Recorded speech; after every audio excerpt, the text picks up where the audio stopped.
autoridades del Gobierno Nacional, miembros del cuerpo diplomático, directivos del sector bancario, representantes de organismos multilaterales, agencias calificadoras, medios de comunicación, damas y caballeros, bienvenidos a la presentación de resultados del Centro Bancario Internacional Desempeño 2021. El tema de esta 22ª versión es Evolución del sistema bancario y su rol en la recuperación económica. Para entrar en materia, recibimos al señor Amaury Castillo, Superintendente de Bancos de Panamá. Lo recibimos con un fuerte aplauso.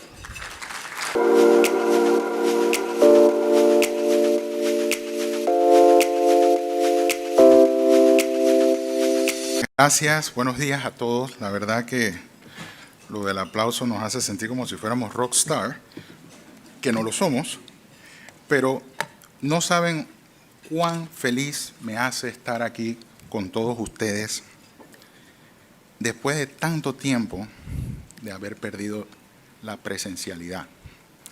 La posibilidad, digamos, de contactarnos, de darnos las manos, de saludarnos. Yo creo que es un tema que el ser humano está hecho para eso.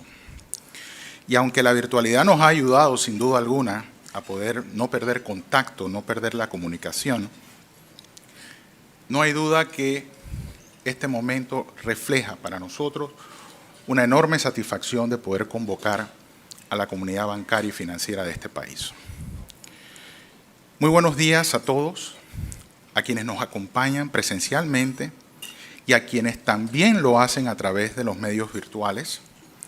Hoy es un día muy significativo para la Superintendencia de Bancos de Panamá, porque una vez más presentamos nuestro informe de resultados del año anterior, pero en esta ocasión lo hacemos de manera híbrida por primera vez. En este espacio de rendición de cuentas compartiremos datos económicos y financieros de gran relevancia, pero además también presentaremos los resultados del Centro Bancario Internacional del año 2021. Hemos logrado mantener la sostenibilidad de nuestras actividades de manera ininterrumpida durante los últimos 2 años de pandemia y hoy justamente se cumplen 2 años de haberse reportado el primer caso de COVID-19 en Panamá. De allí en adelante la historia reciente registra una serie de eventos en los que todos hemos transitado.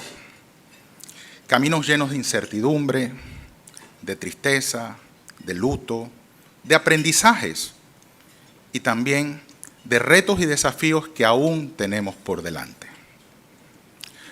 Para poner en contexto el plano internacional, las perspectivas de crecimiento de la economía mundial en su conjunto se revisaron ligeramente a la baja al finalizar el año 2021. Lo anterior como reflejo de las menores expectativas de crecimiento para algunas economías avanzadas, mientras que las perspectivas para economías emergentes mejoraron marginalmente. Para el año 2022 las estimaciones de crecimiento mundial se mantienen estables, pero sin duda que los eventos geopolíticos en desarrollo será un año retador en materia económica. En este caso, se estima un ligero aumento de las proyecciones para las economías avanzadas y una moderada reducción en las economías emergentes. Estas previsiones para el año continúan sujetos a un alto grado de incertidumbre y los riesgos a la baja para el crecimiento se han acentuado. Entre lo que destacan los asociados a la pandemia, considerando que todavía esta no ha terminado, las presiones inflacionarias que han durado más de lo previsto, los ajustes en materia de política monetaria y más recientemente los riesgos asociados a los conflictos entre Rusia y Ucrania, que no solo pondrán mayor presión a los precios de bienes como el petróleo y gas y productos básicos agrícolas como el trigo, por ejemplo, sino que sin duda incidirán en la ralentización de la recuperación económica a nivel global. A nivel internacional, las presiones inflacionarias son muy notorias y podrían permanecer más tiempo del que se anticipaba. Si bien se estimó que los shocks que afectarían los precios a causa de la pandemia tendrían un efecto temporal, hoy es claro que el horizonte en el que podrían afectar a los precios es incierto. Con esto se ha impactado a un amplio tipo de productos y su magnitud ha sido considerable, lo que ha aumentado los riesgos para la formación de precio y el desanclaje de expectativas. En un periodo relativamente corto, algunas economías avanzadas alcanzaron cifras que no se observaban desde inicio de los años 80. En este contexto, la mayoría de los bancos centrales de economías emergentes y más recientemente las avanzadas han iniciado procesos de normalización de sus marcos de política monetaria.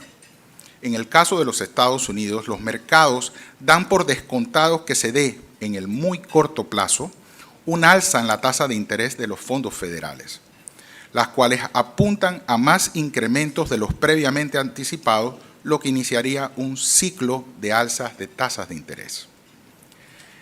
Si bien es incierta la magnitud de estos incrementos al analizar el comportamiento histórico de las tasas de política monetaria en Estados Unidos, se encuentra que en cada ciclo de alzas las mismas han sido inferiores a los ciclos precedentes, lo que aunado al incremento de la deuda, al déficit fiscal de los Estados Unidos y más recientemente a los riesgos geopolíticos, podrían incidir en que la Fed eleve las tasas con cautela. En el plano local, hemos sido testigos de un positivo crecimiento que ha presentado la economía panameña. Si bien las previsiones originales para el 2021 apuntaban a un crecimiento cercano al 5% a inicios del año, durante el transcurso de este fueron revisadas al alza a un 12,4% y más recientemente el dato oficial publicado por el Instituto Nacional de Estadística y Censo muestra que el país creció 15,3% durante el año 2021, lo cual además de superar las expectativas del mercado, sería una sólida señal de recuperación de la economía frente a los efectos de la COVID. Este crecimiento del Producto Interno Bruto sería el más alto de la región, los datos históricos así lo demuestran. Los elementos claves en esta mejora han sido los procesos de vacunación, que han sido constituidos como un factor fundamental para un adecuado funcionamiento del sistema de salud y el trabajo que ha venido realizando el equipo económico de la administración del presidente Cortizo para mantener un crecimiento incluyente y unas finanzas públicas sanas, así como un decidido impulso del sector privado, que es el motor de la economía, para materializar estos resultados. Hacia adelante se prevé que la economía panameña continuará mostrando su capacidad de resiliencia, al proyectarse un crecimiento del Producto Interno Bruto del 7,3% para el año 2022, por encima de su potencial, apoyado en el impulso que viene mostrando la demanda interna más recientemente y la dinamización de la inversión pública que contempla una importante agenda de proyectos en el transcurso del año. De concretarse este escenario, el país alcanzaría su nivel de Producto Interno Bruto previo al de la pandemia, un año antes de lo anticipado. Este desempeño ha sido reconocido por las tres principales agencias calificadoras de riesgo, los cuales mantienen el grado de inversión a Panamá. Y más aún, una de ellas mejoró la perspectiva recientemente del soberano panameño, con lo cual es previsible que se mantenga el grado de inversión en el mediano plazo. Esto es un reconocimiento a la solidez y consistencia de la política económica panameña, lo cual permitirá preservar el acceso favorable a los mercados internacionales para el financiamiento del Estado y del sector privado. En materia de precios, Panamá ha mantenido un nivel de inflación muy por debajo de los países de la región, un 2,6% al finalizar el año 2021. Sin embargo, hay riesgos al alza.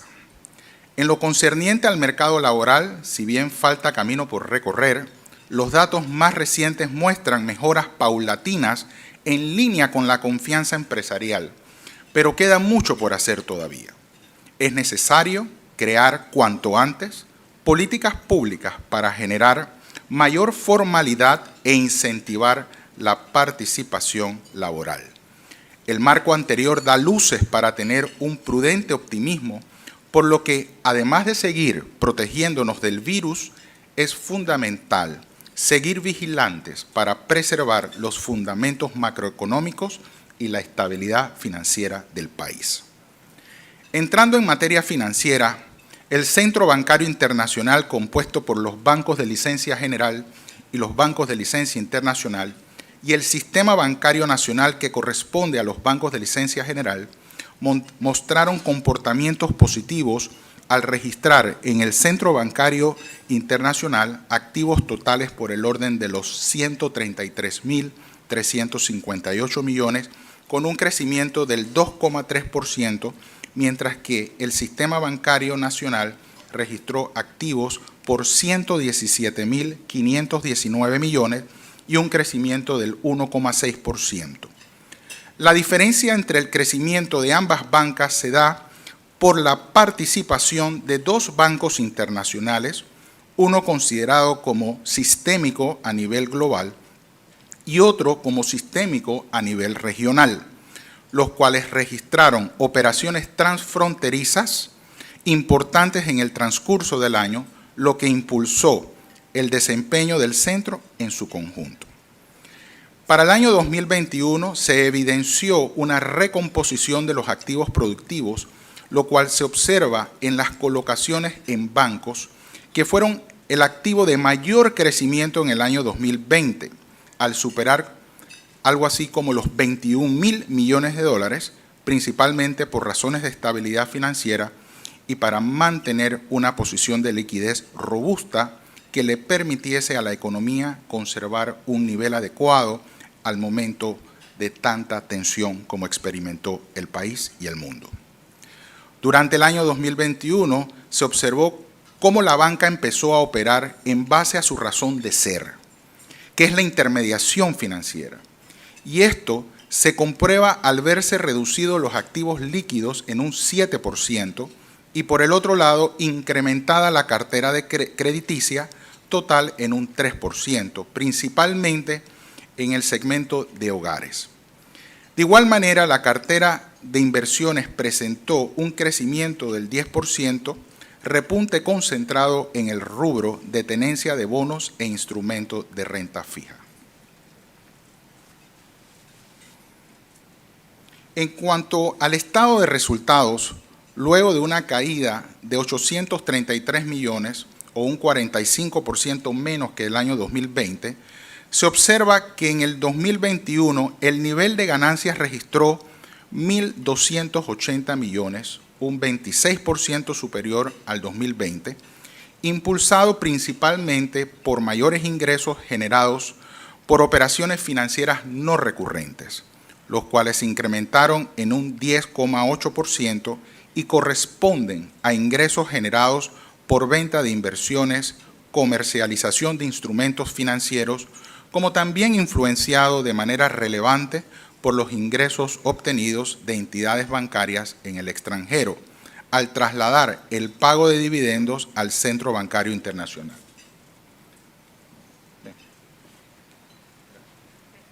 No, está bien.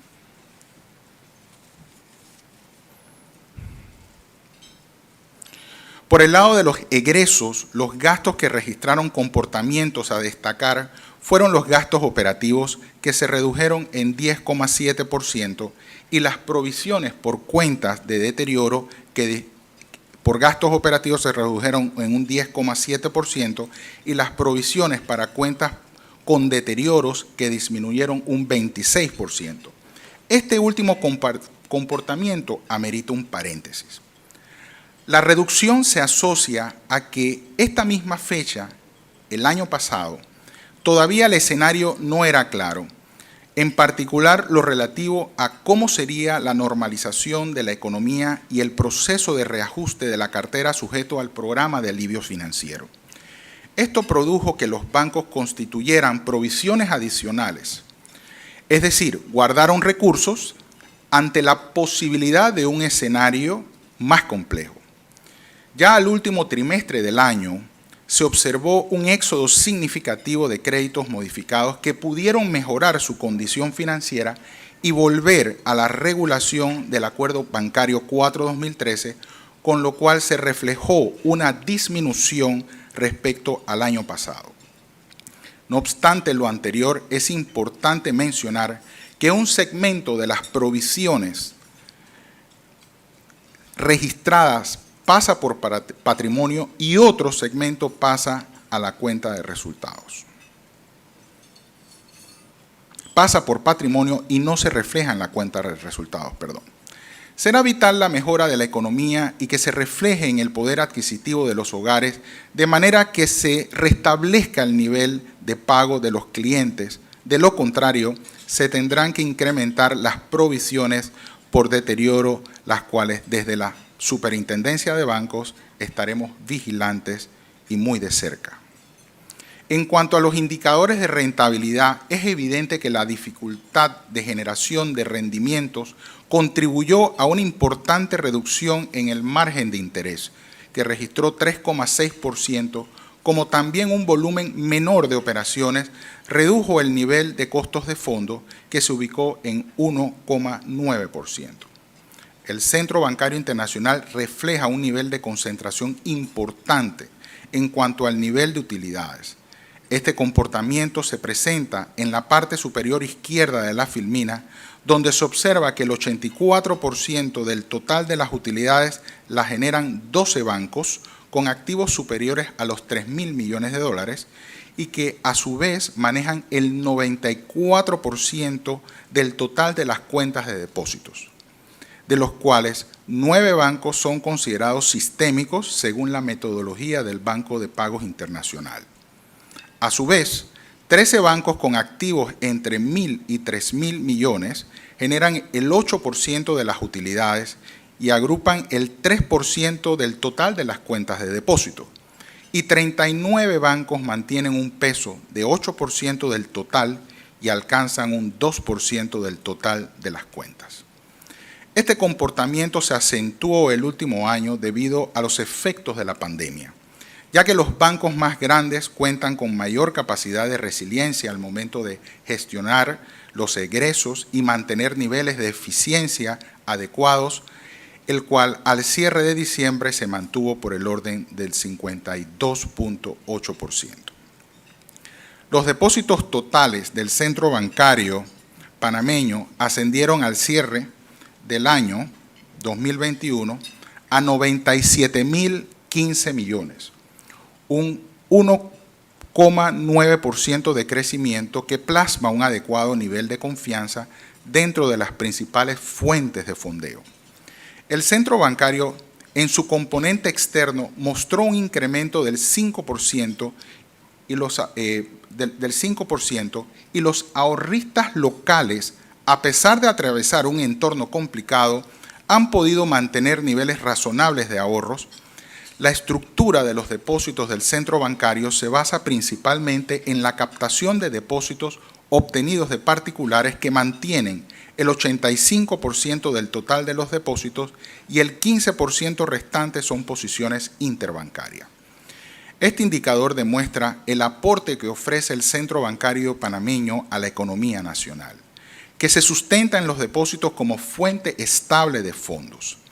En cuanto al componente internacional, se observan niveles importantes en los depósitos externos provenientes de América, principalmente de países latinoamericanos, como se resalta en la gráfica. En cuanto al detalle del tipo de cliente, y como destacamos en la filmina anterior, los depósitos de particulares presentaron un incremento de 3.328 millones o un 7,4%, que demuestra la importancia relativa de este tipo de clientes. Los depósitos de empresas son los que mantienen mayor participación al concentrar el 60% de los depósitos locales de particulares con una tasa de crecimiento del 6,5%. El 40% restante lo conforman las captaciones de personas naturales que presentaron un crecimiento de 3,8%. No obstante lo anterior, el análisis denota que aunque el nivel de ahorros de las personas es positivo, se ha percibido un decrecimiento previsible que pudiese estar relacionado con la reapertura de actividades económicas afectadas por la pandemia, la reducción del ahorro precautorio y el reinicio de pago de obligaciones acogidas a los programas de alivio financiero.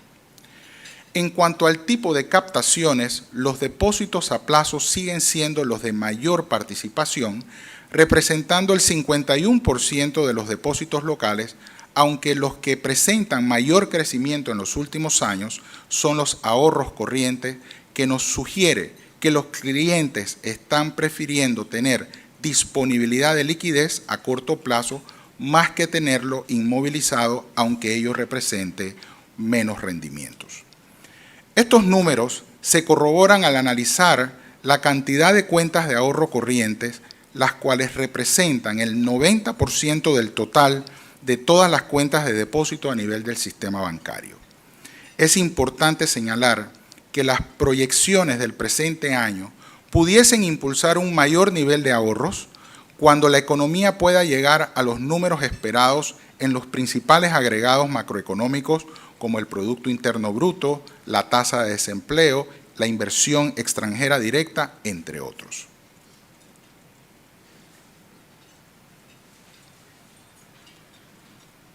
Los indicadores de solidez financiera se mantienen cercanos al doble de lo exigido por la legislación y la regulación prudencial. Por el lado de la liquidez se observa una ligera disminución, principalmente en la banca oficial y la banca privada extranjera, los cuales forman parte del sistema bancario nacional. Sin embargo, estos niveles son similares a los que se mantenían antes de pandemia, ya que durante el periodo estos bancos mantuvieron un exceso de liquidez, es decir, mantenían más liquidez que la estrictamente necesaria. Durante el periodo de pandemia, el índice de adecuación de capital no ha variado significativamente, a pesar de que algunos bancos presentaron una disminución significativa en sus utilidades. Frente a ello, varias entidades han congelado la repartición de dividendos y han gestionado instrumentos de capital, lo que ha contribuido a la estabilidad del capital exigido de acuerdo a los estándares de Basilea III. En cuanto a la ratio de cobertura de liquidez a corto plazo, conocida como la LCR, los bancos han incrementado este fondo de activos líquidos y su importancia relativa sobre el total de los activos. A diciembre del 2021, los activos líquidos de alta calidad de los bancos han alcanzado los 13.556 millones de dólares, lo que representa el 15% de los activos totales. Esto es evidencia que la calidad y liquidez de los activos que forman parte de los portafolios de inversión de los bancos del centro bancario han mejorado producto del buen gobierno corporativo y las sólidas prácticas de gestión del riesgo de liquidez. También es importante destacar que más del 80% de estos activos líquidos son de muy alta calidad, es decir, nivel 1, los cuales principalmente han sido colocados en depósitos en entes autorizados como el Banco de Pagos Internacional y en los bancos de la Reserva Federal de los Estados Unidos, como también invertidos en deuda de emisores autorizados con calificaciones AAA a AA-. La normativa definió un plazo de adecuación para cumplir con el indicador del LCR, establecido en el mencionado acuerdo. El plazo límite establecido para cumplir con estos porcentajes mínimos culmina en diciembre del 2022. Con complacencia podemos señalar que a diciembre del 2021, el 98% de los bancos han cumplido con el mínimo exigido. El comportamiento de los indicadores de solidez financiera avalan la confianza y la fortaleza en el sistema bancario y la estabilidad financiera del país. Al cierre del año, la cartera crediticia total se ubicó en los 76.960 millones, o un crecimiento del 3%, principalmente impulsada por el repunte de la cartera externa, que creció 9% versus 1,5% de la cartera doméstica. Enfocados en la cartera local, que a diciembre ascendió a 55.126 millones, la porción destinada a hogares representa el 57% del total, siendo el crédito a vivienda lo más importante del crédito sectorial al representar el 34% del crédito local. En cuanto a la cartera corporativa, las actividades de comercio, servicios, industria manufacturera y el sector agropecuario son las actividades que presentaron comportamientos positivos. Este efecto de la pandemia también se asocia al desempeño de la cartera. Si analizamos por el tamaño de empresa, se observa una severa contracción en el financiamiento de las empresas grandes, las cuales se redujeron desde el año 2019 al año 2021 en un total de 2.211 millones o un 13%, mientras que las MIPYMES se redujeron en 491 millones o un 5%. Este último comportamiento, en el cual no se observa una disminución severa, se podría atribuir a que históricamente las MIPYMES tienen menor acceso al crédito que las empresas de mayor magnitud. La disminución en el sector de las MIPYMES no fue mayor también debido a los programas de financiamiento impulsados por el Gobierno Nacional. Los nuevos desembolsos otorgados al cierre del año 2021 ascendieron a 16.844 millones de dólares o un incremento del 14%, lo que nos indica que la recuperación económica ya empezó a impactar positivamente a la mayoría de los sectores, principalmente actividades como el sector agropecuario, hipotecas, consumo y comercio, aunque todavía no se encuentra en los niveles de desembolso del año 2019. El comportamiento de los flujos crediticios de este año se enfoca más al desembolso de las actividades productivas y de consumo del sector privado, ya que en el año 2020 hubo un fuerte componente de créditos al sector público y al sector financiero que superó los 2.000 millones o un 16% de los créditos desembolsados el año pasado. El comportamiento de la salud de la cartera se ha mantenido de acuerdo con lo esperado. En el contexto de la economía nacional, sufrió la mayor caída de la historia. El indicador que mide el nivel de morosidad refleja que la cartera, con atrasos al cierre del año, se ubicó en 4.9% luego de cambios regulatorios que permitieron alivios bancarios y que paulatinamente están regresando a la normalidad. Sin embargo, con una afectación económica como la experimentada, es razonable que la ratio de mora se comporte de esta manera, por lo que, en cuanto al indicador de riesgo de crédito, históricamente el indicador de riesgo alto, entiéndase la cartera dudosa e irrecuperable, se ubicaba por debajo del 1,5% y luego de declarar a la pandemia se fue deteriorando hasta llegar al 4,1%. A su vez, los créditos clasificados como riesgos medios, los considerados como cartera subnormal, también mostraron un crecimiento significativo y la ratio creció de 2 a 6%. Este comportamiento se monitoreó dentro de la matriz de transición y se observó cómo podrían trasladarse de una categoría a otra y a su vez dar la alerta de incremento de provisión si el crédito se deterioraba. Las actividades que presentaron mayor porcentaje de atrasos fueron los sectores agropecuario, hipotecario y consumo personal. Estas dos últimas actividades presentaron crecimientos interanuales en el caso de consumo, préstamo personal, préstamo de autos y tarjetas de crédito por el orden del 67% y la cartera hipotecaria de 18%. Este es el segmento en el cual la banca está haciendo una ingente labor al gestionar y reestructurar créditos de manera que los deudores puedan seguir haciendo frente a las obligaciones y la banca, a su vez, no tenga que verse en la necesidad de ejecutar las garantías. Por el lado de cobertura de provisiones, el sistema bancario demuestra un sólido indicador de cobertura que supera el 130% de la cartera con atrasos mayor a 90 días.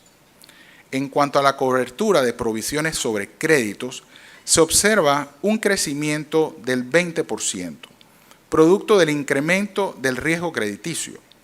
Este crecimiento de las provisiones es reflejo de la migración de la cartera trasladada de una etapa de menor riesgo a otras etapas de mayor riesgo o mayor probabilidad de incumplimiento.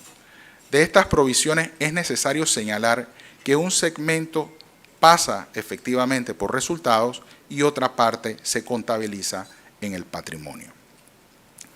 Luego de un año, la cartera modificada se ha reducido 13.681 millones o un 59%. Dicha cartera a diciembre del 2021 asciende a 9.252 millones. La emisión de las regulaciones prudenciales promovió la consecución de acuerdos entre la banca y sus clientes, y esto se observa en la gráfica lineal, donde a partir del segundo semestre dan movimientos importantes hacia la cartera no modificada. Los sectores con mayor nivel de traslado a la cartera regular corresponden al sector hipotecario, el cual disminuyó su cartera modificada en 4.178 millones o un 78%, seguida de consumo personal con una reducción del 58% y otras disminuciones de similar magnitud. Por su parte, la cartera que conlleva mayor riesgo, como lo son la categoría de modificado dudoso y de modificado irrecuperable, que hasta la fecha no han podido realizar un arreglo de pago, ascienden en su conjunto a 1.612 millones o un 17% del total de la cartera modificada. Este comportamiento representa una disminución importante del 42%. Todos estos comportamientos se conectan con la mejora en los pagos de las mensualidades. Sin embargo, todavía la cartera clasificada en esta categoría es muy elevada y pudiese conllevar mayores niveles de provisiones. El perfil de riesgo de la cartera que permanece modificada es distinto al de la no modificada, por lo que la Superintendencia de Bancos la monitorea constantemente y se han realizado diversas pruebas de estrés sobre las mismas. El último ejercicio arroja que, bajo un escenario de estrés moderado, se requeriría un incremento de provisiones de 275 millones y daría como resultado una adecuación de capital por el orden del 14,5% a nivel del sistema bancario nacional. Este índice reflejaría aún así un margen de holgura del 6,5% sobre el índice regulatorio mínimo, lo que confirma la robustez del capital ante eventos de tensión. La Superintendencia continuará monitoreando el comportamiento de esta cartera, así como las provisiones reportadas por las entidades bancarias. Dentro del monitoreo de las amenazas macrofinancieras, identificamos una serie de riesgos macro que pudieran tener impacto en la economía y en el sector financiero. Dentro de los riesgos tenemos los económicos, como lo son el alza de la tasa de interés, el aumento de la inflación, el incumplimiento de la ley de responsabilidad fiscal, un escalamiento de los conflictos bélicos en Europa Oriental y las sanciones económicas y financieras de la comunidad internacional en contra de Rusia por la invasión a Ucrania. Otro riesgo importante es el reputacional, el cual se asocia con el no poder salir de las listas discriminatorias y el riesgo de percepción de corrupción.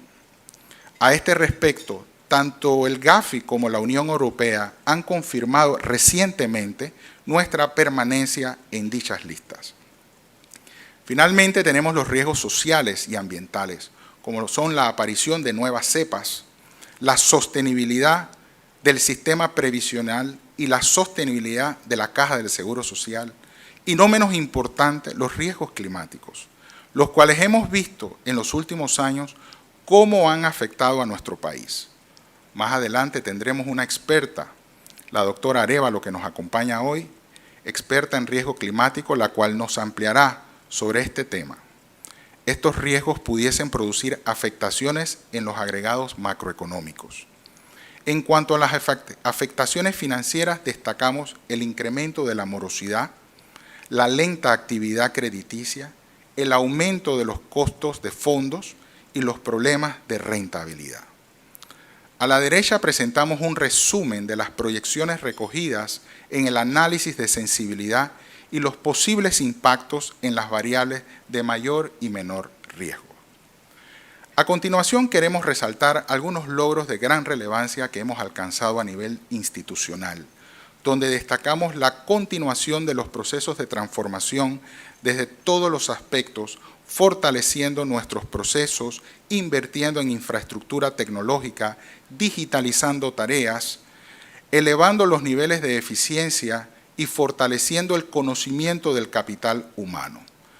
Mientras nos mantenemos con los más altos estándares en cada uno de los entregables que son parte de nuestra responsabilidad, la supervisión prudencial, avances en materia de prevención, la bancarización y la inclusión financiera en nuestro país, la estrategia de una educación financiera y el anteproyecto de ley de lo que será el Sistema Nacional de Pago, entre otras importantes tareas.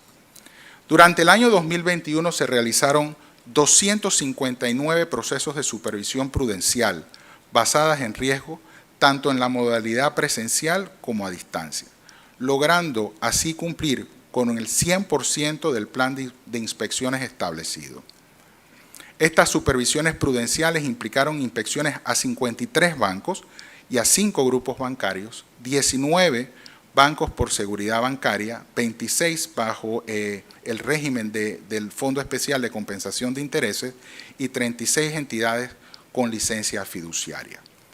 Con respecto a la supervisión basada en riesgo, en el año 2021 retomamos nuestro sistema de calificación GREMPE, en donde realizamos visitas a 40 de 42 entidades sujetas a este proceso de calificación, que incluye a los 5 grupos bancarios regionales, en donde generamos 27 calificaciones y realizamos procesos de revisión de la calificación a 13 entidades.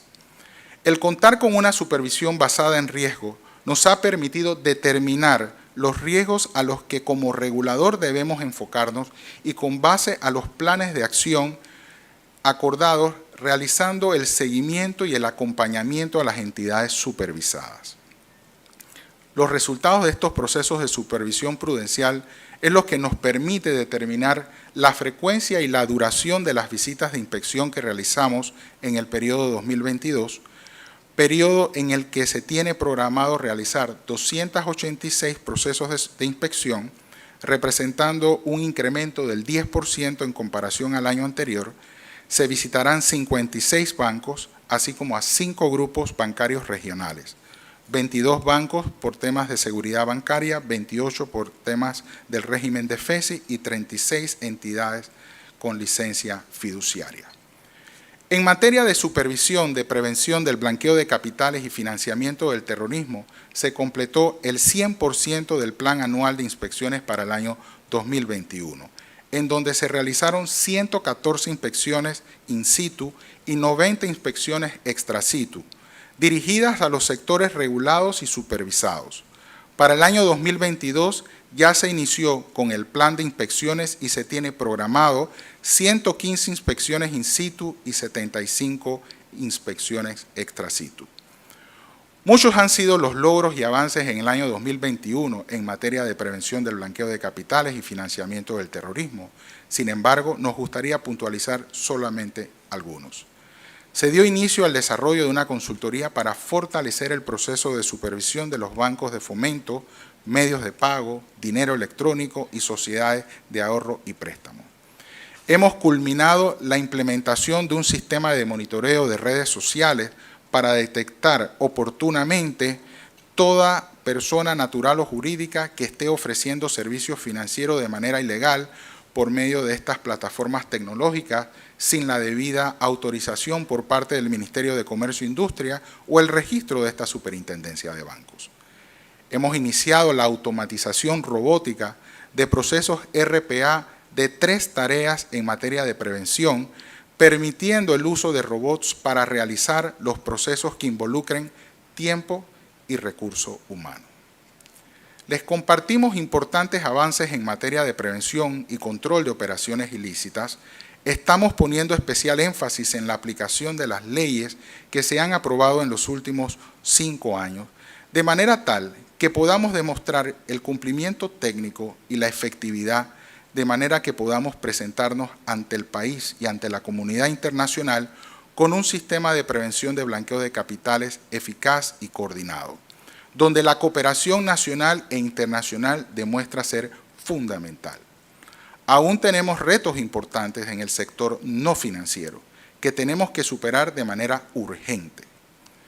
Dentro del plan de acción con Gafi, la Superintendencia continúa realizando esfuerzos conjuntos con el Ministerio Público para el inicio de investigaciones por el delito del ejercicio ilegal de remesas, y en aquellos casos en que hayan culminado en condenas, una vez emitidas, la Superintendencia ejerce acciones administrativas correspondientes, generando resoluciones a través de la cual se inhabilita a las personas condenadas para ocupar cargos directivos y gerenciales en las entidades bancarias o fiduciarias, así como inhabilitarlas en cualquier solicitud de una licencia bancaria o fiduciaria, lo cual representa una sanción administrativa.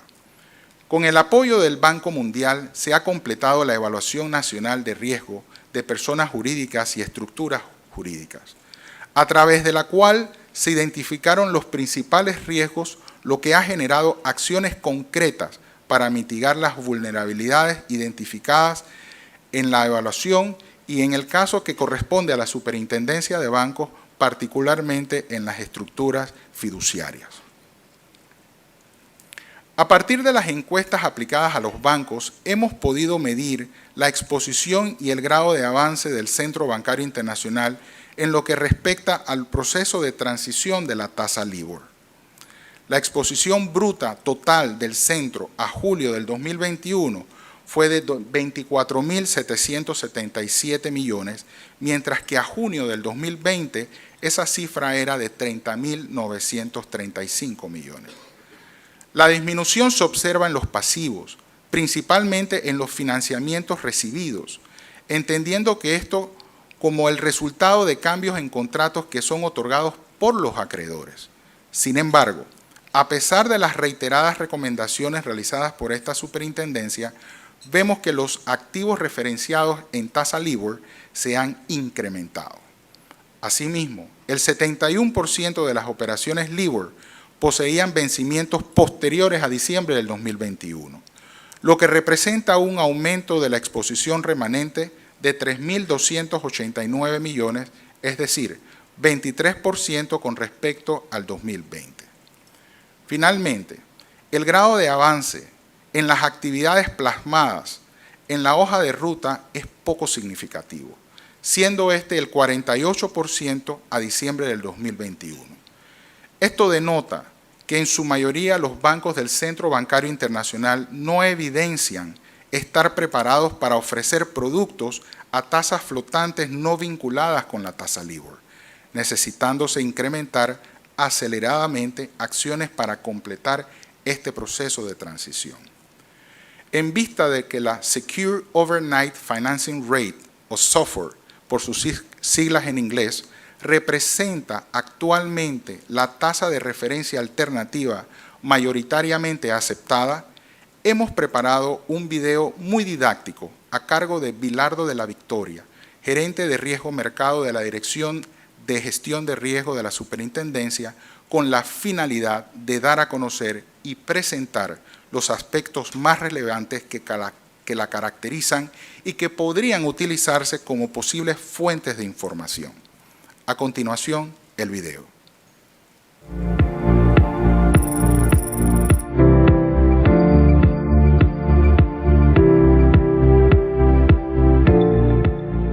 La SOFR es una tasa overnight estimada a partir de transacciones pactadas en un mercado altamente líquido de operaciones repo que están garantizadas con títulos del Tesoro de los Estados Unidos. Por lo tanto, la SOFR es lo que se denomina una tasa libre de riesgo. Para obtener la SOFR a diferentes plazos, se hace necesario emplear promedios históricos, que pueden ser estimados bajo una metodología de interés simple o compuesto. A su vez, pueden ser aplicados in arrears o in advance. En el sitio web de la Reserva Federal se publica diariamente la SOFR overnight y los promedios compuestos a 30, 90 y 180 días. Como alternativa a los promedios históricos, también es posible emplear la SOFR prospectiva a plazo o Forward Looking Term SOFR. Esta tasa se extrae a partir del mercado de instrumentos derivados OIS, cuyo subyacente es la SOFR, y el CME es la institución que calcula y publica diariamente estas tasas. Cabe destacar que ninguna de las versiones de SOFR ya mencionadas es sensible al riesgo de crédito, por lo que se debe agregar un diferencial crediticio sobre la tasa base seleccionada. Para esto, en las recomendaciones del Comité ARC para los productos institucionales, se adoptó la metodología desarrollada por el ISDA, la cual consiste en un diferencial estático para cada plazo. Estos spreads fueron determinados y publicados en marzo de 2021. Por otro lado, para los productos de consumo, el ARC ha recomendado la SOFR prospectiva publicada por el CME, sobre la cual se aplica un spread que irá variando durante un periodo de transición de un año con la finalidad de que los clientes de consumo no se enfrenten a un cambio abrupto en el monto de sus pagos cuando la LIBOR deje de ser publicada. En general, para todos los productos en efectivo, tanto los spreads como las tasas fallbacks ya ajustadas por riesgo de crédito son publicados diariamente por Refinitiv, que fue el administrador seleccionado por el Comité ARC para este propósito. Además, toda la información referente a los fallbacks y sus metodologías de cálculo se encuentra disponible en el sitio web del Comité ARC. También es importante señalar que, además de la SOFR, existen las denominadas tasas sensibles al riesgo de crédito, las cuales ya incorporan el spread por riesgo crediticio. Como ejemplo de estas tasas podemos mencionar a la Ameribor y la BISBY. Finalmente, deseamos enfatizar que los bancos deben analizar las opciones disponibles y acoger aquellas tasas que mejor se adapten al nivel de complejidad de sus operaciones. Es por ello que al 30 de junio del presente año, como ya les fue adelantado, deberán enviar a la superintendencia la evidencia de que sus contratos ya incorporan las tasas de referencia alternativas, así como las comunicaciones formales dirigidas a sus clientes, acreedores y contrapartes, indicando los cambios adoptados.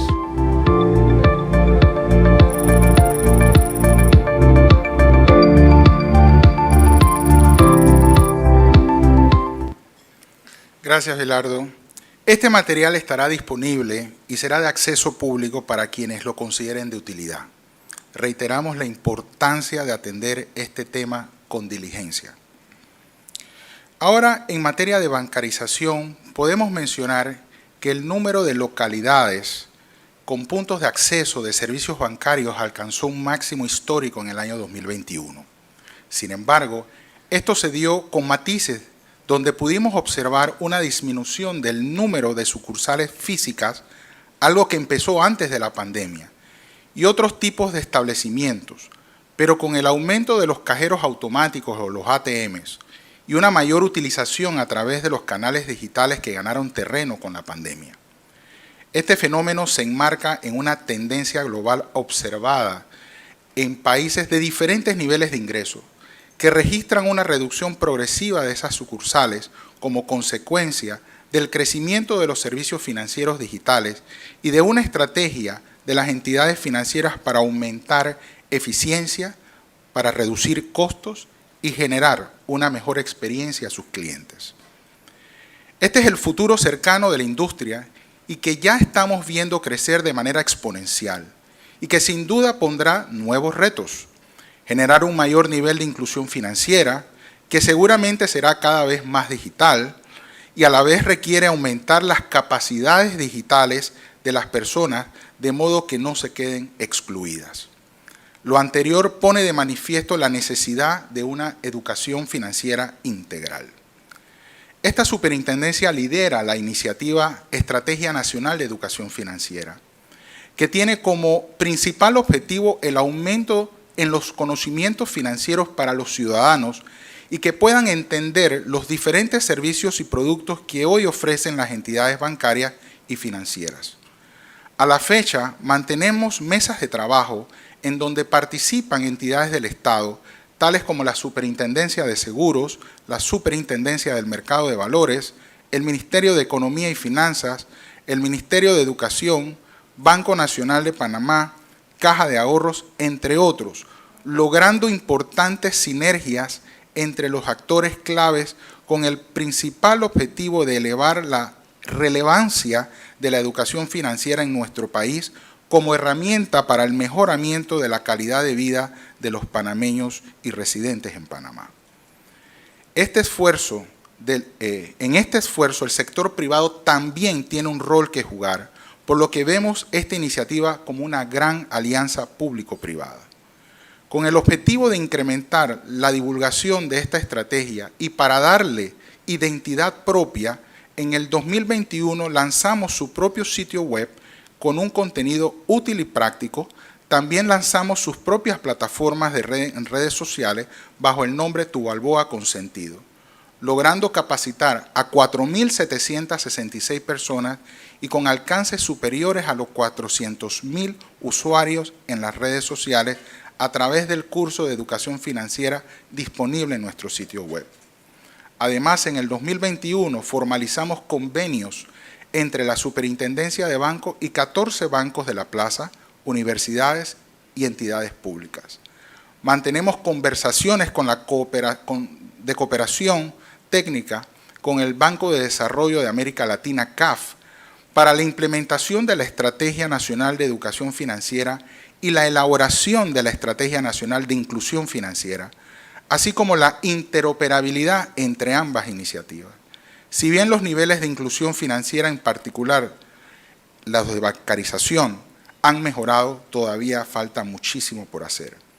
Importante resaltar que las acciones descritas son una condición necesaria para avanzar. Sin embargo, se requerirá superar brechas territoriales, de género y una mejor distribución del ingreso para poder tener un avance efectivo. La proyección para el año 2022 y en adelante es ambiciosa. Sin embargo, resalto algunas de las principales iniciativas que estaremos desarrollando, dándole, digamos, una formalidad a la iniciativa de educación financiera a través de un instrumento legal por parte del órgano ejecutivo.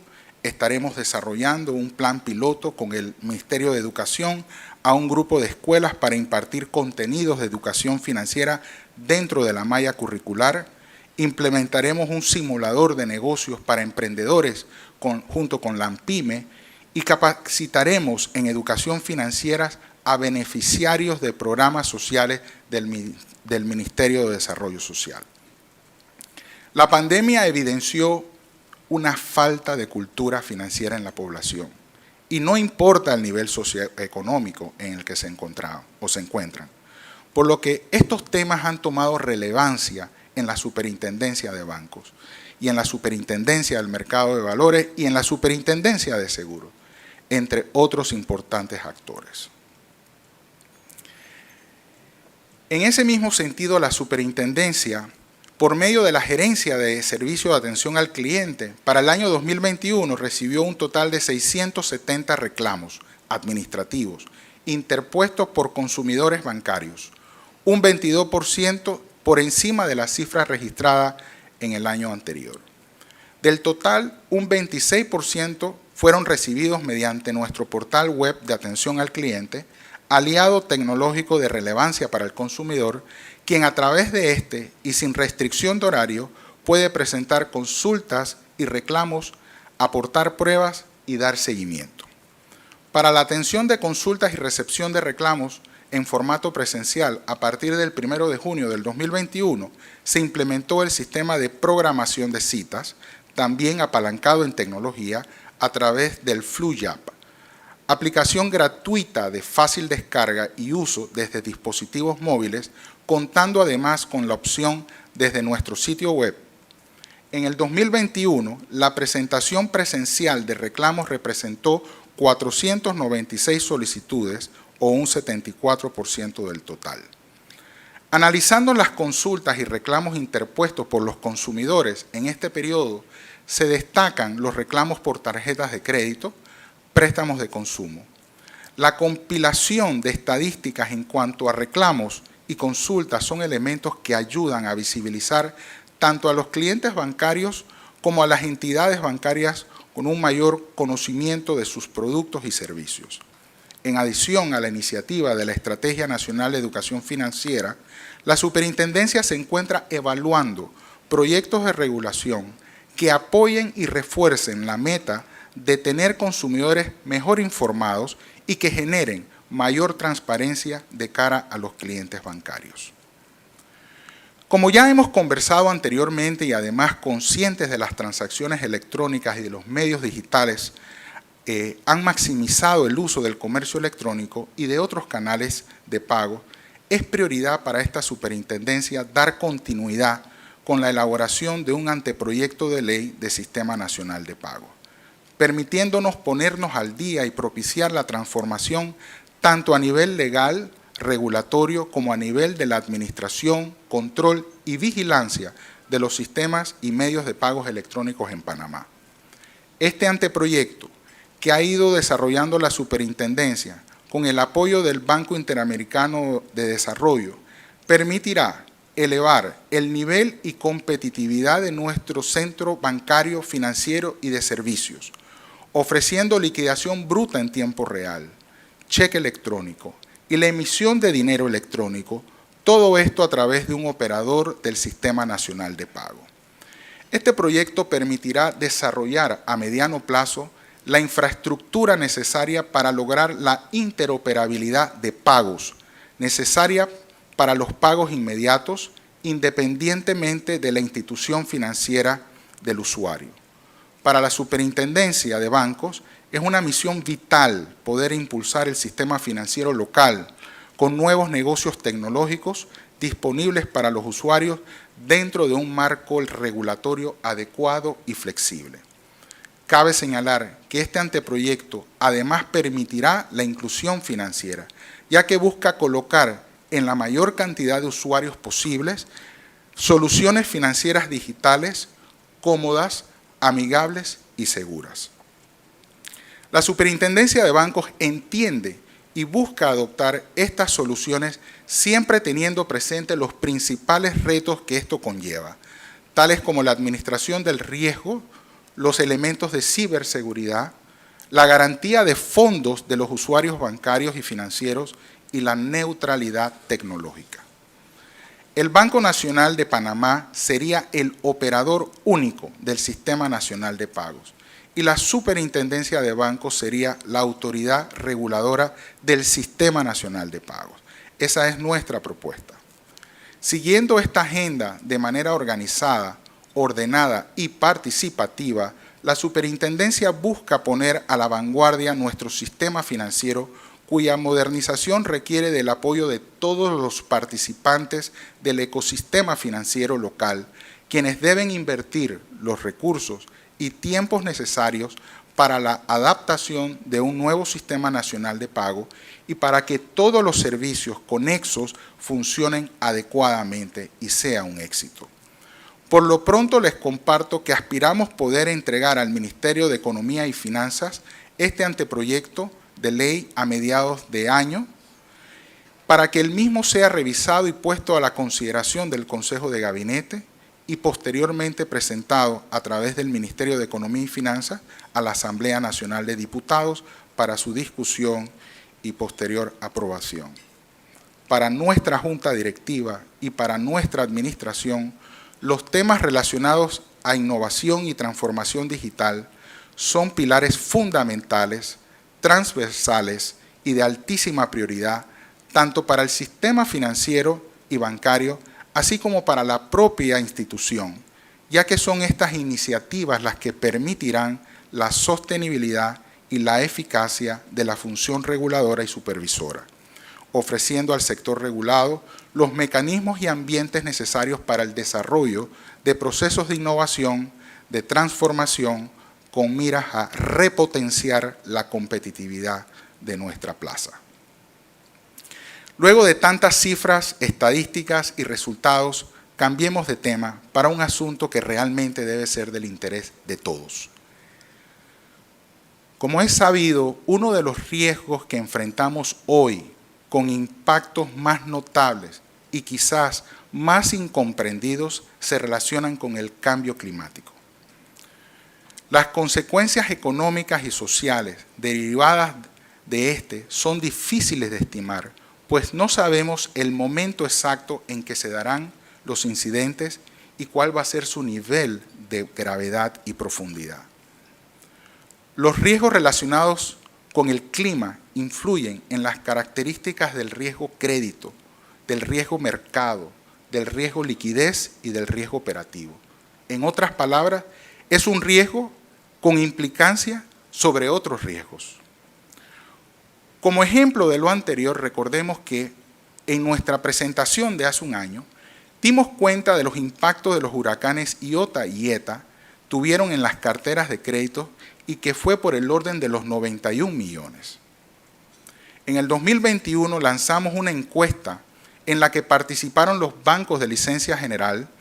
Esta buscaba conocer el grado de avance de la gestión del riesgo climático en el sistema bancario panameño. Si bien esta arrojó que el 34% de los bancos encuestados dijeron contar con políticas o estrategias para la gestión del riesgo climático, la brecha es aún muy importante. Es por ello que para favorecer el logro de uno de nuestros principales objetivos, que es tener un sistema bancario con características más resilientes frente a la amenaza real del cambio climático, y a sabiendas que para lograrlo necesitamos del aporte de todos, hemos invitado a la doctora Doris Arévalo, experta internacional en temas de riesgos y finanzas climáticas, economista de profesión y con una amplia experiencia en el sector empresarial y financiero, especialista en la canalización y blending de recursos de fondos climáticos internacionales y de la banca multilateral, para que nos hable sobre este tema. Al concluir la doctora Arévalo, retomaré la palabra para concluir nuestro mensaje con unas consideraciones finales y algunos mensajes clave. Doctora Arévalo.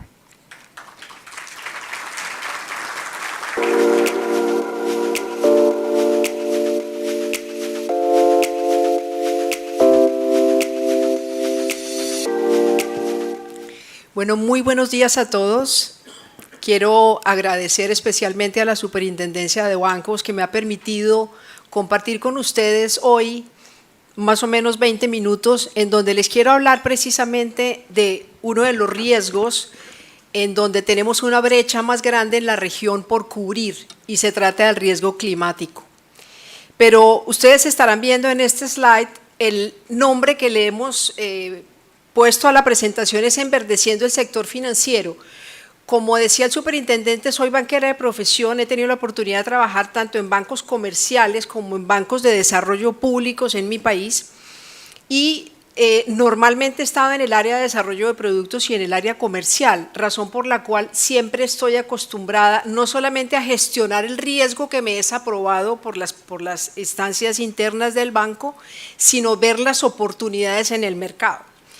Y soy una convencida de que el cambio climático, si bien es un riesgo que además se ha declarado como un riesgo financiero por parte de los reguladores en la región y en el mundo, es una oportunidad definitivamente para la banca y por eso estamos hablando de las oportunidades para impulsar las finanzas sostenibles. Me he tomado el atrevimiento de utilizar una parte del slide que presentó el superintendente y he marcado con rojo ese elemento que todavía está faltando en la matriz integral de riesgos y es el del cambio climático. Quizás el sector bancario, dentro de todos los segmentos del sector financiero, es quizás el sector bancario el que mayor capacidad tiene de motivar las acciones del sector empresarial privado hacia oportunidades y hacia buenas prácticas frente a los aspectos ambientales y sociales, y particularmente en el cambio climático. ¿Y por qué? Porque finalmente, y eso sucede en todas las regiones, los reguladores ambientales, ¿sí?, normalmente tienen mecanismos de vigilancia que normalmente no resultan suficientes para verificar el cumplimiento de la normatividad ambiental de todos los sectores en la economía. Pero la banca es quizás el elemento, el actor más fuerte, porque tiene esa capacidad de condicionar la entrega de recursos, la aprobación de crédito, la vinculación de clientes, siempre y cuando tengan un buen desempeño ambiental y social. Esto que les estoy diciendo no es nada nuevo para ustedes, porque el abordaje de los riesgos ambientales y sociales, digamos, en la región tiene ya un avance muy importante. ¿A qué abordaje me refiero? Cuando hablamos de riesgos ambientales, y muchos de los grupos financieros que nos acompañan hoy ya tienen en Panamá o en sus países de origen, para los casos internacionales, incorporados en sus políticas de riesgo la gestión de los riesgos ambientales. Los riesgos ambientales, en su mirada tradicional, se refieren a analizar el impacto de los proyectos que estamos financiando nosotros como bancos y de las empresas que son nuestros clientes sobre el medio ambiente y sobre las comunidades también. Enfoquémonos, digamos, en el TAC verde, en lo ambiental. Pero el cambio climático va mucho más allá de lo puramente ambiental en su mirada tradicional. El cambio climático es una variable exógena que está afectando hoy en día y que va a afectar grandemente a todos los sectores de la economía, porque es una variable exógena que va a impactar las decisiones de los consumidores, y es lo que ustedes están viendo en este slide. Tuve la oportunidad de ver un material que utilizaron hace un año en la presentación a la que se refería el superintendente, y vi que se hablaba de los riesgos físicos y de los riesgos de transición. Los riesgos, digamos, en la comunidad internacional, digamos que el Banco de Inglaterra es quien comienza a incorporar dentro de la regulación y dentro del discurso de los reguladores el riesgo climático. Divide los riesgos climáticos en 3 categorías: los riesgos físicos, los riesgos de transición y los riesgos reputacionales, que, digamos, los riesgos reputacionales en mi concepto son una mezcla de ambos riesgos.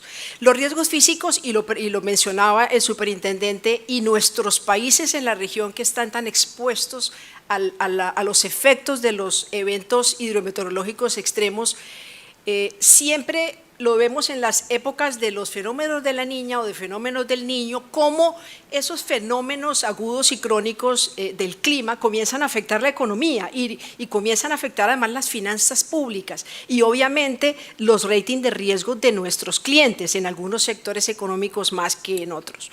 Pero los riesgos de transición, ese es un factor de riesgo climático que comienza a materializarse en todos los sectores de la economía, quizás en los últimos 5 años. Es decir, los riesgos físicos no son unos riesgos ajenos a ninguno de los banqueros. Los riesgos de transición tienen una forma de interpretarse diferente, porque requieren del paso del tiempo para que se comiencen a materializar. Estamos hablando de los riesgos de transición que se derivan, por ejemplo, de los compromisos que todos los países suscribieron en el Acuerdo de París, que busca transitar hacia unas economías bajas en carbono o por lo menos neutrales en carbono de forma neta. Y esas políticas hacen que naturalmente los gobiernos que tienen unas metas denominadas contribución nacionalmente determinada. Panamá tiene su propia meta, unos países tienen una meta más ambiciosa que otra, finalmente comienzan a tener que implementar políticas para disminuir las emisiones de gases de efecto invernadero, y eso comienza a afectar sectores. Por ejemplo, en países de la región, un caso es Colombia, que es un país cuya base productiva son los hidrocarburos, pues comienza a tener una amenaza realmente de nivel macroeconómico muy importante, porque tanto el Producto Interno Bruto como las exportaciones se derivan de hidrocarburos. Pero ese no es el único riesgo. Estamos hablando también de los riesgos de mercado, de los riesgos de las nuevas tecnologías que comienzan a afectar algunos sectores económicos y a dejar nuevos sectores económicos nacientes, emergentes, y ahí el mejor caso para mencionar es lo que tiene que ver con la energía renovable. Es cómo los países, para cumplir sus metas de disminución de emisiones, comienzan a migrar hacia energías renovables, además porque representa un menor riesgo de dependencia. Miren lo que se está viviendo hoy en día con la guerra entre Rusia y Ucrania, y estamos viendo cómo esa dependencia en la matriz energética de solamente el petróleo genera un caos económico, y ese caos económico llega a nivel micro en las empresas porque comienzan a subir sus costos y comienzan a tener problemas de abastecimiento. Y hay otro elemento muy importante, y es el de mercado. Esos nuevos movimientos de mercado comienzan los países a comprar, digamos, bienes que hoy tienen de sectores emergentes que hoy tienen mejor desempeño y tienen menores riesgos desde el punto de vista climático, y comienzan algunos sectores a ser los perdedores del proceso y otros sectores emergentes a ganar camino. Entonces, estamos hablando en el lado derecho, este material va a quedar con ustedes, en el lado derecho ustedes pueden ver unos ejemplos muy sencillos de los impactos financieros de estos riesgos físicos de transición y de responsabilidad a los que hago referencia. Esto que ustedes ven es una red que se conformó en el 2017, que hoy en día preside el Banco de Francia, y es la red para el enverdecimiento del sistema financiero. En este momento la conforman 83 entidades. Todos son bancos centrales que tienen la misión de supervisar, o bancos centrales que tienen la misión, digamos, de la estabilidad macroeconómica. No necesariamente son solamente los reguladores del sistema financiero, y permanentemente están publicando y generando buenas prácticas y guías para incorporar el cambio climático muy particularmente dentro de las agendas de regulación en todos los países de América Latina.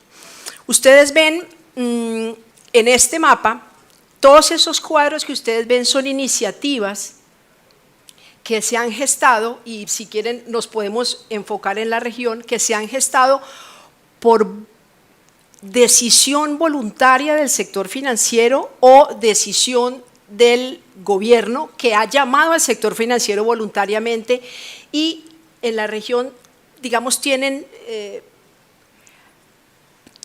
marcas diferentes. En algunos se han firmado acuerdos, en otros se han firmado protocolos.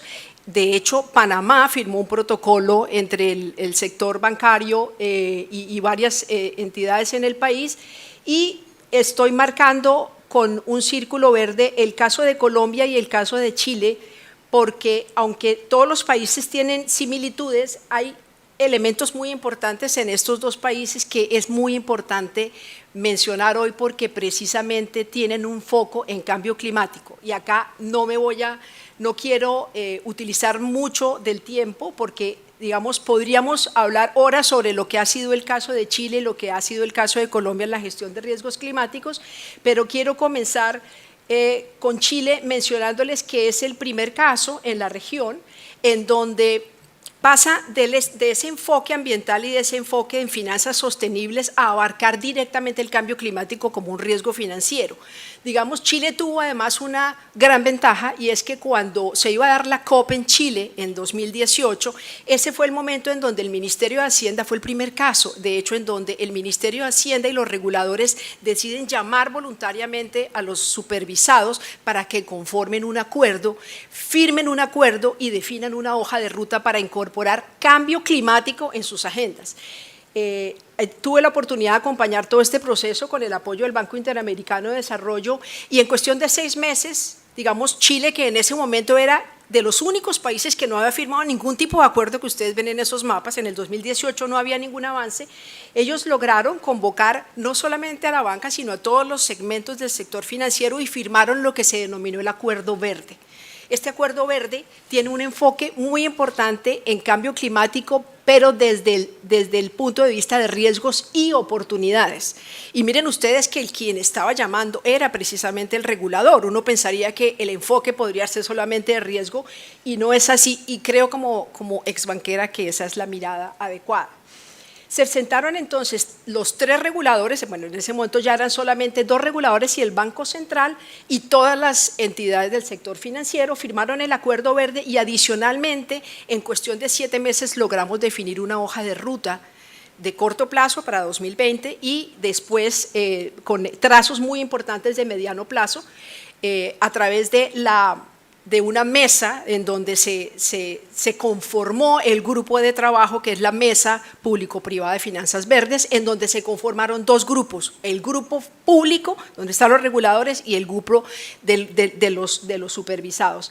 Han logrado tener avances muy importantes, y no estoy hablando de regulación, estoy hablando de señales regulatorias muy importantes para los supervisados. De hecho, la primera declaración de los reguladores que se dio en toda la región de América Latina fue la que hicieron los reguladores en Chile, en donde, aunque pareciera una frase muy sencilla, declararon que el cambio climático es un riesgo financiero que tiene que ser gestionado. Y con base en ello entendieron que quizás uno de los elementos más importantes para poder gestionar el cambio climático, y tuve la oportunidad de ver encuestas que se han hecho en toda la región y de participar en muchas de ellas, es que los actores del sector financiero manifiestan no tener la información necesaria para poder gestionar los riesgos climáticos, ¿sí? Chile ha sido muy clara en eso, y a lo que más se ha dedicado en los 2 años desde que se firmó el acuerdo es precisamente creando toda la batería de información que se requiere para poder incorporar los riesgos climáticos dentro de las decisiones estratégicas de todo el sector financiero, reitero, porque no están solamente los bancos. En este momento, digamos, Chile tiene ya una hoja de ruta, hay varios países, ustedes habrán visto que dentro de esas hojas de ruta, el crear una taxonomía nacional es un elemento súper importante, ¿sí? El tener una definición nacional de lo que puede ser verde y de lo que puede ser climático desde el punto de vista positivo y negativo es muy importante. Ese es un proceso que no es menor, y es un proceso que es largo porque requiere la participación de muchos actores. En Panamá sé que se está gestando también ese ejercicio de tener una taxonomía nacional, que no debe ser una cosa diferente, en mi opinión, de adecuar las taxonomías ya internacionales, como la taxonomía de la Unión Europea recientemente aprobada, a la realidad local. Y digamos, ese es un elemento muy importante. Quizás es el país que va más adelante en lo que tiene que ver con la definición de la taxonomía. Y Colombia tiene, lo menciono básicamente porque tiene una dinámica diferente. Allí en el 2012 fue el segundo protocolo que se firmó en toda la región de América Latina, después del primero que fue en 2005, o sea, 7 años antes, por parte de Brasil, que Brasil, digamos, está en otra escala normalmente. Y en Colombia se firma el protocolo verde liderado por la Asociación de Bancos, se conforma solamente con todos los bancos, pues representaban en ese momento el 93% de los activos, y el protocolo verde, al protocolo verde luego viene el gobierno y toca la puerta y dice: yo quiero hacer parte del protocolo verde. Viene primero el Ministerio de Ambiente, pero hace 3 años llega la Superintendencia Financiera de Colombia, que es el único, digamos, regulador, y dice: yo quiero hacer parte, y quiero hacer parte de ese protocolo con un foco muy importante en cambio climático. Esa es la razón por la cual decidimos con el equipo de la Superintendencia Financiera hacer referencia a estos 2 casos, porque son los únicos 2 casos en América Latina, exceptuando Brasil. Como menciono, Brasil está realmente en un estadio muy avanzado de lo que tiene que ver con finanzas sostenibles. De hecho, un informe que se publicó antes de ayer, que voy a compartir para que, si quieren, lo puedan tener en el sitio de la Superintendencia, muestra que el estadio es muy avanzado. Pero digamos, los casos de Colombia y Chile son muy importantes en ese sentido. La hoja de ruta de la Superintendencia Financiera de Colombia, que comenzó en 2019, tiene como foco cambio climático, viene haciendo unas encuestas con la misma estructura año a año para ver realmente cómo han avanzado, pero lo más importante no es la encuesta, porque en la encuesta la forma, incluso como diseñamos las preguntas, las personas que ejecutamos encuestas, no permiten de todas maneras entender realmente cuál es la profundidad del sí o del no que están indicando los bancos. Razón por la cual de esa encuesta sale la hoja de ruta de la Superintendencia Financiera, en donde también uno de los 4 elementos más importantes de la agenda de trabajo del regulador en Colombia es la taxonomía, que viene recibiendo apoyo del Banco Mundial para su ejecución. Como bien mencionaba yo como comercial exbanquera, estoy absolutamente segura de que el cambio climático representa más que nada oportunidades. Y de hecho, administrar, identificar y gestionar riesgos de manera anticipada es una oportunidad. Y lo que ustedes ven allí es solamente unos ejemplos de aquellos macrosectores o actividades en donde hay oportunidades de financiar actividades y para, digamos, inversionistas, para los grupos financieros acá que hacen parte, digamos, que incorporan inversionistas institucionales donde se puede alocar capital, asignar capital en sectores que tienen un buen desempeño y unas muy buenas perspectivas frente a los impactos del cambio climático. Esos son solamente algunos de los ejemplos. Y este es un ejemplo muy importante en términos que esto sí, digamos, varias de las entidades financieras que hoy nos acompañan son emisores. En Panamá ha habido 2 emisiones de bonos temáticos y en la región el crecimiento de los bonos temáticos, con bonos temáticos me refiero a bonos verdes, bonos sociales, bonos sostenibles e incluso bonos novedosos como bonos naranja, por ejemplo, que se lanzó en Colombia hace 2 años, son aquellos bonos en donde para el inversionista tiene la certeza de que los recursos se van a invertir en lo que el prospecto de emisión dice, y el prospecto de emisión indica claramente cuáles son esos proyectos con características verdes, climáticas, sociales o sostenibles. El crecimiento ha sido vertiginoso de las emisiones de bonos temáticos en América, en el mundo, pero afortunadamente la región no se ha quedado atrás. Los crecimientos de América Latina frente a los del mundo han sido muy similares. Y aquí vemos en los 2 slides, en los 2 gráficos, la participación por países y la variedad que hay hoy en día en los bonos. Cuando comenzamos, estamos hablando solamente hace 4 años, hablábamos solamente de los grandes bancos, grandes bancos regionales y los bancos nacionales de desarrollo que emitían bonos sociales o bonos verdes. Hoy ya comenzamos a ver bonos soberanos y comenzamos a ver algo que se va a dar en Uruguay dentro de muy poco, y es el primer bono soberano linkeado con la sostenibilidad. Es decir, este ya es un instrumento sumamente novedoso en donde esos compromisos que se adquieren con los inversionistas de disminución de emisiones, por ejemplo, si es un bono climático, en caso de lograrse esos indicadores, el pago para el inversionista podría ser un poco menor. Y hay inversionistas que están buscando precisamente ese tipo de bonos para incorporar en sus portafolios porque tienen metas de sostenibilidad y de gestiones del cambio climático, descarbonizando o aumentando la resiliencia de sus portafolios de inversión. En cuanto a los desafíos para la regulación, pues muchísimos. Hay desafíos desde lo macro y desde lo microprudencial, y un desafío muy importante, y vuelvo y lo menciono como exbanquera para ver el vaso medio lleno. Es muy importante aprovechar todo lo que tiene que ver con la gestión del riesgo climático en el desarrollo de mercados. Y miren que es en el desarrollo de mercados precisamente en donde vemos a los reguladores en la región trabajando en esa definición de taxonomías para poder y en normas para la divulgación y para la transparencia de forma homogénea de los riesgos y de las oportunidades que tienen los diferentes actores del sector financiero. Los reguladores en la región vienen moviéndose de una manera muy rápida y creo que, digamos, de las experiencias y de los avances que hemos visto en la región, nuevamente, exceptuando Brasil, de los elementos más importantes que tiene, las funciones más importantes que tienen los reguladores es, ojalá, obtener la información que requieren los supervisados para poder gestionar el riesgo climático y mandar señales regulatorias claras, las guías, los marcos para emisión, los marcos para créditos verdes, todo lo que sea implementación de buenas prácticas son señales muy poderosas para los supervisados. Es decir, la única forma de avanzar hacia incorporar cambio climático y hacia profundizar con lo ambiental y lo social en los bancos no es solamente la regulación, es una combinación de mecanismos que tienen los reguladores. Quiero terminar mencionando que en todas las encuestas de la región comenzamos a ver una pregunta muy sencilla en donde los supervisados contestan, más del 50% contestan sí, y la pregunta es, ¿usted considera que el cambio climático puede afectar la estabilidad de su entidad?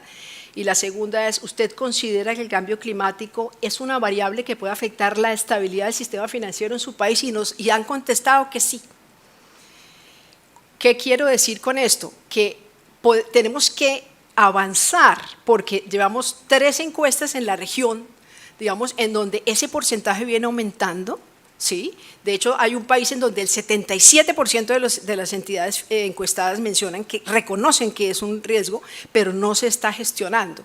Entonces, ¿cuál es el mensaje más poderoso? Que en la gestión de riesgos ambientales y sociales, en lo puramente verde, en gestionar que los impactos de las actividades que yo estoy financiando a mis clientes, digamos, no tengan un efecto negativo, nos hemos tardado muchos años. Hoy en día hay varios bancos, muchos bancos que tienen modelos de riesgos ambientales y sociales, pero que están cubriendo un porcentaje muy bajo de las operaciones. Tener un modelo de riesgos ambientales y sociales no resulta suficiente si solamente por ese filtro están pasando las operaciones de más de 10 millones de dólares, por decirles algo. Estamos dejando una cantidad de operaciones por debajo. El cambio climático es una variable que, aunque es una oportunidad enorme, no nos da el tiempo para tardar 10 años incorporándolo en la matriz de riesgos. Es fundamental incorporarlo ya, porque definitivamente las dinámicas en todos los sectores económicos, en todas las actividades económicas, se comienzan a ver ya en los spreads de riesgo que ustedes están analizando. Muchísimas gracias y a sus órdenes para lo que necesiten.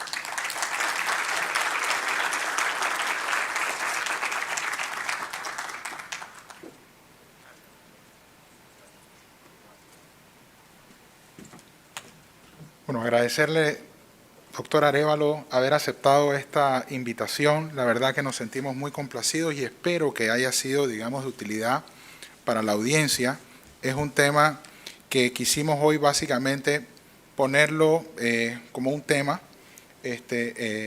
transmitir que es un tema en el cual vamos a trabajar a nivel de la superintendencia y que hace todo el sentido del mundo realmente entenderlo, porque efectivamente no es muy comprendido. Para concluir, yo quisiera pues remarcar algunos mensajes que he dado a lo largo de la presentación de hoy. Es claro que el 2021 fue un año extraordinariamente bueno, a pesar, digamos, de los retos que todavía tenemos por delante. Cualquier comparación con el 2020, pues obviamente va a ser bueno. O sea, el 2020 fue un año muy complejo.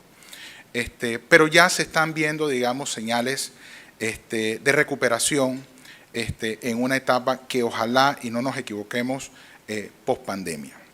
Por el otro lado, los retos que nos plantea muy recientemente el conflicto bélico en Europa del Este no es un tema menor.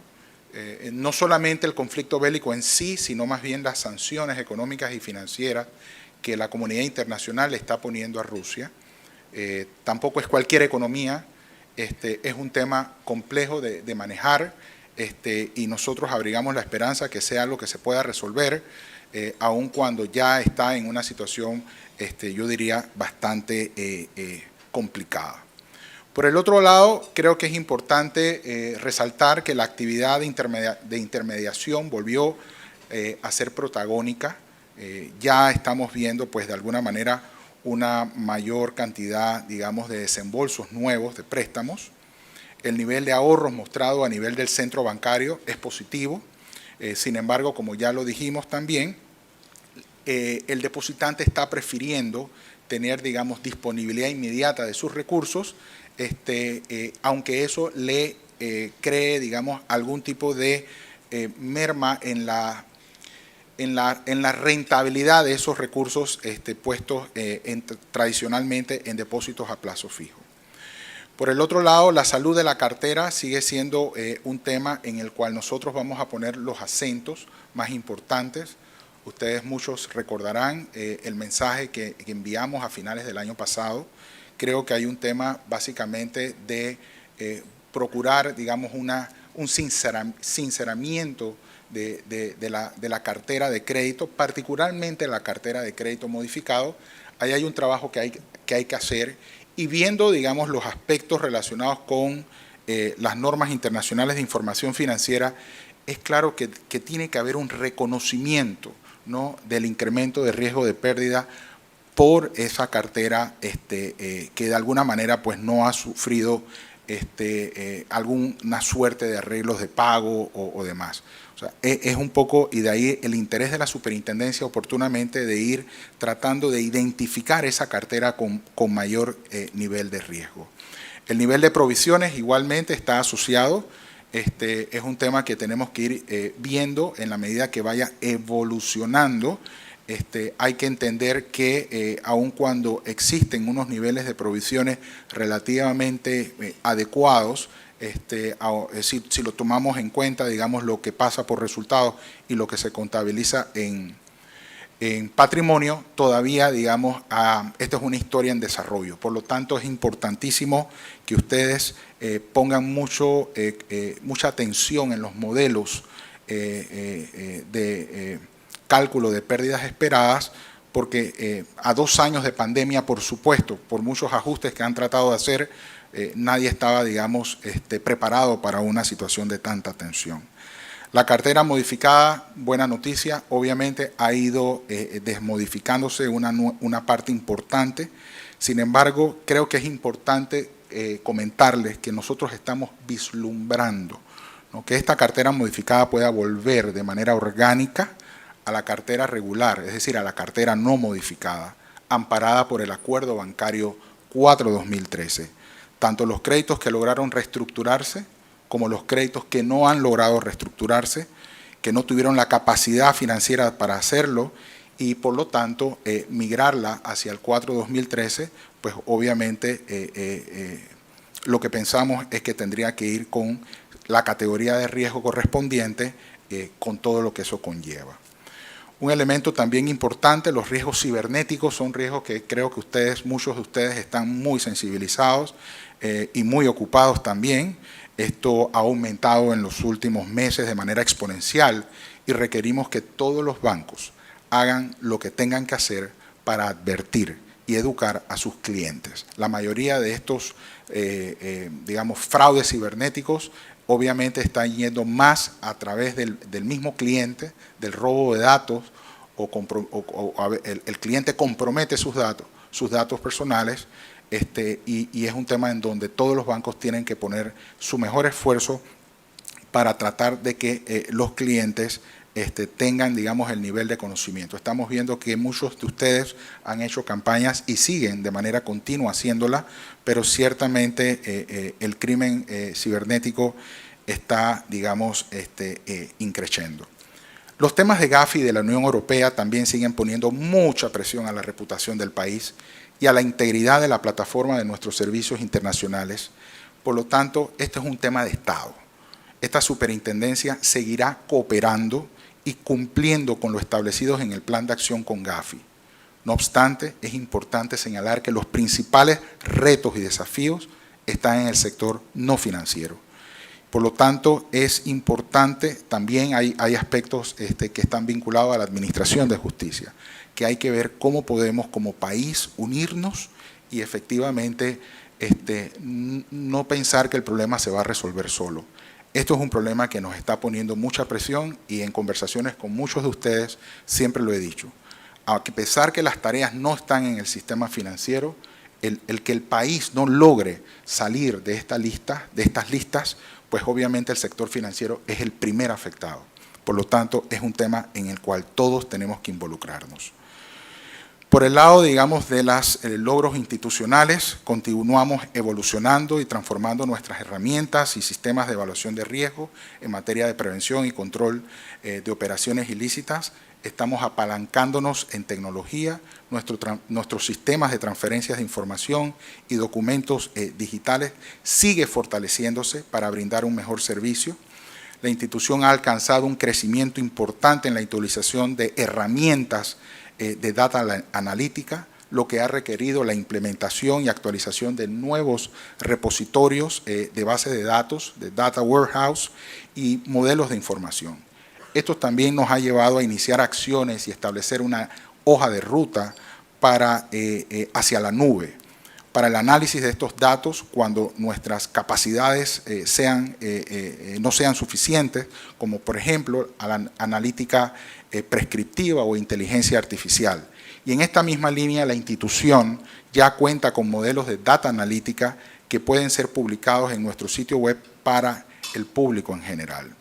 Hemos iniciado muy recientemente un sistema para el uso y el funcionamiento de un sistema de transparencia documental que ayudará a fortalecer las capacidades de gestión más allá de los temas documentales. Igualmente estamos realizando una revisión y actualización del manual de competencias institucionales, alineándolos a una nueva realidad.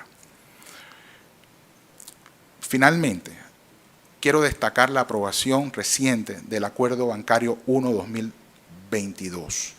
Este establece lineamientos especiales para la protección de datos personales tratados por las entidades bancarias, convirtiéndose en un importante paso para nuestro país y para el sector financiero, lo que representa finalmente la adopción de estándares internacionales en esta materia. Hasta aquí mi presentación. Yo quiero agradecerle muchísimo a cada uno de ustedes que ha tenido el tiempo para dedicarle a la Superintendencia de Bancos, a cada uno de los que nos acompañan de manera virtual. Gracias, muchísimas gracias. Ojalá y la situación el próximo año en este mismo evento podamos hacerlo nuevamente de manera 100% presencial. Que tengan un excelente día. Muchas gracias.